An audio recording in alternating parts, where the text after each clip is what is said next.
এটাই জামাতে ইসলামী, এটাই জামাতে ইসলামী নেতৃত্ব।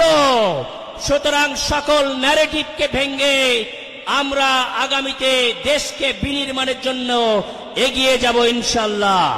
প্রিয় এলাকাবাসী, আপনারা বিভিন্ন সময় জামাত ইসলামীকে পরীক্ষায় অ্যাপিয়ার হতে না দিয়েই ফলাফল ঘোষণা করেছেন।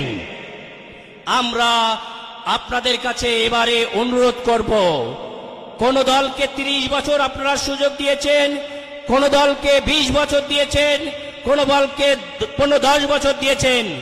জামাত ইসলামীর নেতৃত্বকে এবার একটাবার 5 বছরের জন্য আপনারা সুযোগ দিন।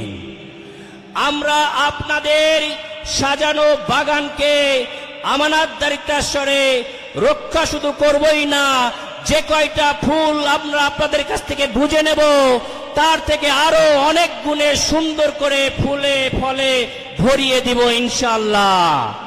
প্রিয় এলাকাবাসী, আমি কথা দিচ্ছি, আমি যদি আপনাদের ভোটের মাধ্যমে নির্বাচিত হই, আমি কোনদিন ভাই থেকে ছাড় হব না। আমরা সন্ত্রাস করব না, আমরা চাঁদাবাজি করব না, আমরা কোন বৈদ্যুতিক খাম্বার দিকে চোখ তুলে তাকাবো না, আমরা কোন পার্সেন্টেজের ব্যবসা করব না, আমরা কোন বাতাস ভবন করব না।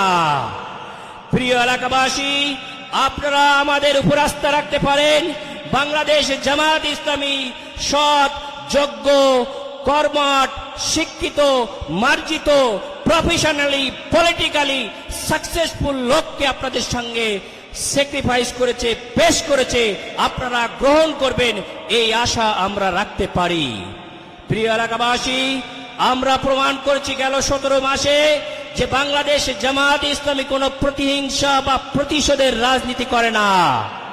বাংলাদেশ জামাত ইসলামের উপর যে অত্যাচার হয়েছে, বাড়িতে তারা থাকতে পারে নাই, শহীদ হয়েছে, জেল খেটেছে, জামাত ইসলামী কারো ঘর বাড়ি দখল করতে যায় নাই, কোন পরিবারের দখল করতে যায় নাই।